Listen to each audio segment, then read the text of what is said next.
Tabarukan kita karena hidup dunia wal wasoya imaniyah sebagai referensi atau rujukan di dalam kajian tafakur mutolaah serta diskusi kita pada malam hari ini yang baru saja kita baca bersama-sama dan telah kita ketahui maknanya lafazul lafaz. Mudah-mudahan dengan usaha ikhtiar kita ini Allah Subhanahu wa taala berkenan memberikan kemudahan kepada kita sekalian mampu memahami makna-makna serta hikmah yang terkandung di dalamnya. Untuk itu mari kita pahami, kita tafakuri, kita siapkan wadahnya hati dan pikiran kita dengan hati yang bersih, pikiran yang jernih. Semoga Allah Subhanahu wa taala memberikan kekuatan lahir dan batin kepada kita sekalian, mampu menerima pancaran nurul ilmi ini ke dalam kolbu dan pikiran kita masing-masing, sehingga ilmu Allah yang mulia ini tertancap di lubuk hati kita yang paling dalam, dan kita digolongkan oleh Allah sebagai hamba-hamba Allah yang mulia di sisinya. Amin ya rabbal alamin. Balik ke halaman 194 baris ketiga dari atas.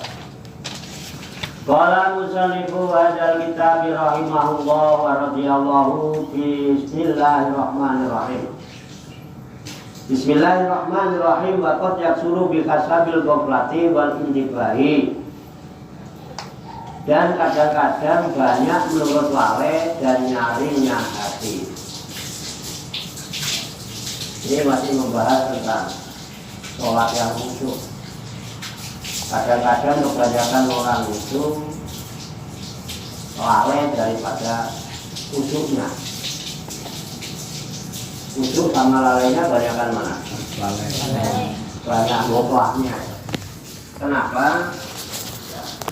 Dijelaskan wal intibahi, dan nyarinya hati. Hatinya sibuk ngobrol gitu ya. Padahal hatinya sibuk nyari suara hati, terutama macam-macam gitu kadang-kadang. Tiba-tiba ngomong itu loh, tadi berangkat ngaji loh, kayaknya terlihat banget. Emang apa? Tahu tentang jamnya baru. Kalau jamnya baru apa? Salaman itu pakai tahu. Oh, assalamualaikum. Kurang hati karena habis lihat mungkin ya. Biasa kalau orang kasut ya begitu. Sholat itu kasutnya masih ke bawah, akhirnya nyari hatinya, ngobrol sendiri hatinya. Padahal lesannya udah baca apa? Suka gitu nggak? Iya. Dia suka walaupun ceritanya nggak begitu. Iya. Mungkin masalah lain. Wow, Bismillahirrahmanirrahim. Gagal kenapa seperti banget? Iya, habis corona itu gara-gara. Ya benar corona benar ada apa enggak ini? Boleh maksud dia alaihim, oleh Rolling ya. Bulan-bulan tapi nggak ada. Salah. Pasar ke bawah sholat, ya kan? Macam-macam ke bawah. Itu namanya nyaring hatinya. Kebanyakan begitu apa? Begitu. Jangan gitu ya. Iya Pak. Daripada khususnya gitu ya. Wah mantep. Pantesan setan nggak takut. Jadi dulu di Masjidil Haram. Masjidil Haram ini bukan masjid Baitul Ma'mur atau Darussalam itu. Di Masjidil Haram itu Rasulullah masih ada sama Rasulullah.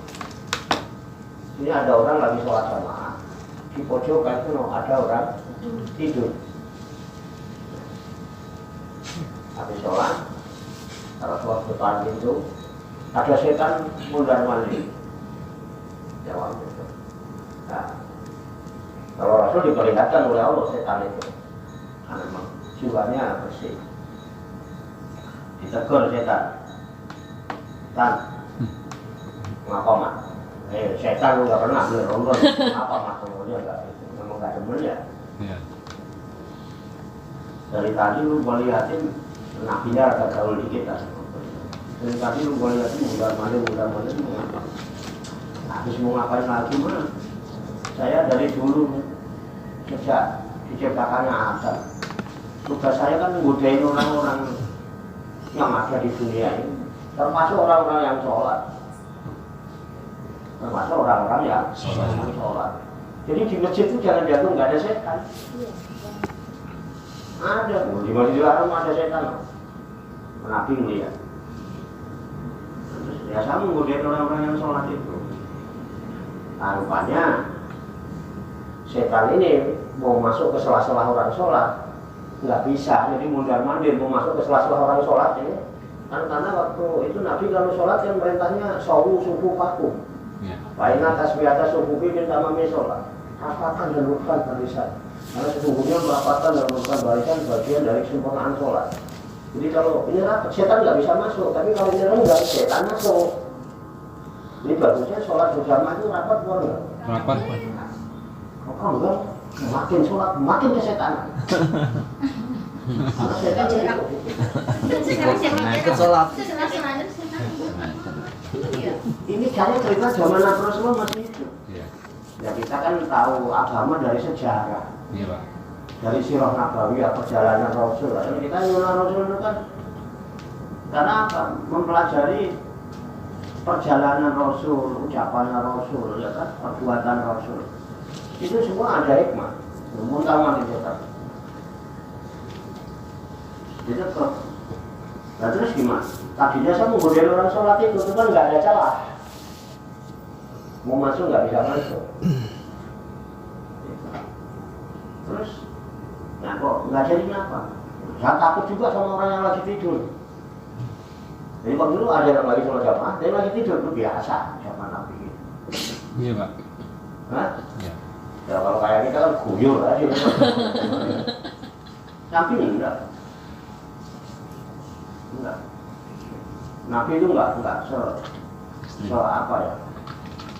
Enggak Ekstrim. enggak se sadis orang zaman sekarang lah. Dulu zaman mereka kan ada orang kencing di pojokan masjid, mau dikrol nggak boleh dilarang. Ambil aja air satu ember, guyur. Terus karena hadis itu bisa hilang dengan diguyur air, karena hadisnya masih hadis mutawasito, bukan munggulan air kencing itu. Juga harus dibukin orang gara-gara orang kencing. Nggak mau, Nabi itu nggak mau melukai orang, apa yang mau. Apa hal-hal yang bersifat menyerang itu nggak mau Nabi. Yang ada itu mencegah, karena sifat apa? Sifat rahmatan lil alamin itu misi ke Rasulullah. Kalau masih bisa dicegah, kenapa kita harus menyerang? Orang mau apa yang penting kan nggak kena. Nah, makanya Sa'idiyah pengen niru-niru seperti itu. Ya, rahmatan lil alamin itu ya makhluk semua yang ada di alam ini semua membutuhkan sentuhan kasih sayang yang sama, dan misi kemanusiaan oleh Allah sebagai khalifah untuk menebarkan kasih sayang itu terhadap seluruh alam, bukan hanya manusia, termasuk virus itu harus disayang. Kalau dulu kasihan, makhluk Tuhan ya. Jadi jelek itu makhluk. Nah, jadi gitu. Nah kenapa kamu mau kok takut sama orang tidur? Soalnya yang tidur itu orang alim, nggak taunya yang tidur siapa? Umar bin Khattab, sahabat Nabi, orang alim. Jadi setan itu lebih takut orang yang ngaji daripada orang yang sholat, orang yang puasa, orang. Ya kan? Coba deh, Ramadan itu setan dirantai, kurung. Tapi kan masih ada orang yang masih ada masuk, yang masih banyak. Benar. Tapi kalau mau orang ngaji tidak berani, tidak ada setan, tidak ada. Ya, kalaupun ada 1, 2, 3.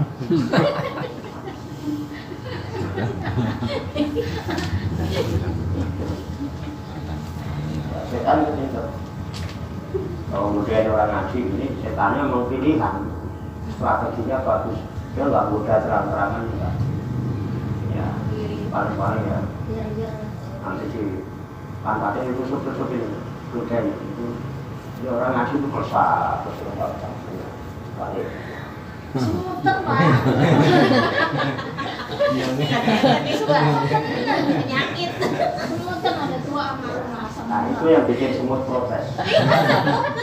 Orang enak aja ya, kenapa-napa katanya semutan, tapi semut nggak pernah keorangan. Nggak pernah keorangan, jangan nyala-nyalain, dia nggak salah. Setan itu begitu. Begitu diem, Iya, iya.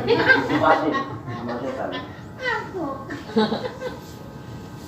Diem, Kusuk. Kusuk, Pak. aja begitu. Ya, ini ngaji pelan-pelan aja lah. Orang baru pada tidur tetangganya. Jadi zaman Nabi aja seperti itu. Disudahnya. Kenapa? Kok takut sama orang alim gitu ya. Dan Rasul sendiri nggak membangunkan ya. Karena bangun berdoa dulu, baru nanti tidur lagi ada gitu. Kenapa? Bisa jadi hikmahnya nih, bisa jadi. Kenapa setan nggak takut sama orang sholat, tapi malah takut sama yang masih tidur? Mungkin buat pandangan setan. Bisa jadi justru yang tidur itu yang lagi sholat. Ya, jangan-jangan malah yang sholat itulah yang lagi tidur dengan membawa mimpinya masing-masing, betul nggak? Ini mimpi. Ayo, nggak tahu apa yang ada di dunia kan? Masing-masing ada di pikiran dan hatinya. Enggak kudur kolbi lah Allah. Hatinya enggak hadir ke Allah, itu enggak ngadep, enggak. Masing-masing kan beda-beda itu apa yang dipikir. Ada yang pulang, ya Allah, suami gua pulang kampung di karantina, gitu ya kan ada juga. Ya macam-macam mimpinya apa. Nah, bisa jadi juga begitu. Nah, itu nyaring kalau butuh nyaring kan. Ya, kebanyakan orang sholat begitu. Kita menyatakan kebanyakan dia lalai dan nyaring hatinya. Itu kebanyakan. Wafat. Fal hadirul khosimu fi jami sholati tuktabulahu sholatuhu puluha. Maka orang yang hadir, yang khusyuk di dalam semua sholat, tuktabulahu sholatuhu puluha, itu akan dituliskan baginya sholatnya semuanya.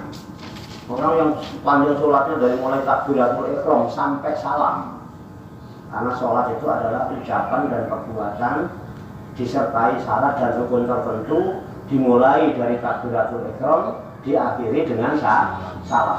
Ketika dari takbiratul ihram sampai salam, dia khusyuk semua, dicatat seluruh sholatnya, itu membuat ganjaran diterima oleh Allah semua. Kalau yang bisa begitu semuanya. Balgofilullahi fi jami sholatihi. Sedangkan orang yang lalai dalam semua sholatnya, mulai takbiratul ihram sampai salam itu ngelamun sambil apa menghayal macam-macam, ya nggak cukup belas. Layu kabulahu saya minha, maka tidak dicatat baginya sedikit pun sholatnya, itu tidak punya nilai. Padahal sudah sampai kosong, nggak ditulis banyak, sedikit pun nggak ada, tidak diterima. Nah, lalu musholif berpesan sama kita, fastahid rahimakallahu fil khusyu'i wal khudur fis sholat. Maka bersungguh-sungguhlah, semoga Allah memberikan rahmat kepadamu. Sungguh-sungguh dalam apa? Di dalam khusyuk sholatnya, ya, sungguh-sungguh dalam kudur ilallah, tapi di sholatnya di dalam sholat. Bersungguh-sungguhlah, usahakan di dalam sholat itu khusyuk, hadir hati, tetap sunyi bersama Allah. Jangan bawa macam-macam, jangan bawa-bawa dendam. Ini sholat sambil bawa dendam. Menjelang maghrib datang, membuka diri usahkan sholat maghrib. Allah, Bismillahirrahmanirrahim. Jancuk jawatan. Untuk hari itu malah cengengnya sama Pak Pinsa. Wawas saja. Dendam nggak ya? Di sholatnya bawa dendam. Bisa aja. Masih ke bawah pasti itu. Pokok itu. Susah dibilanginnya. Gitu. Ustaz bodoh. Susah dibilanginnya. Mau datangin lagi. Mantap. Padahal yang nggak kontak lain. orang nggak boleh kumpul-kumpul, semalam yang lihat sendiri, gue itu kumpul-kumpul. Wah, ini kalau kumpul-kumpul, masuk di dalam motor lagi. Dipakai. Kok nggak pakai masuk? Pakai. Iya nih, gimana itu beli Pak Wato kabur. Mau toko. Ya, ini sandiwara dulu. Ini apa? Ini termasuk negara RT, LM, Pak, termasuk ngomong mana? Nggak usah lihat mata saya sendiri. Kalau ini pengencari ngumpul, oleh jadi nggak boleh apa lagi? Halo. Misalkan itu sidang kira-kira gimana? Asik.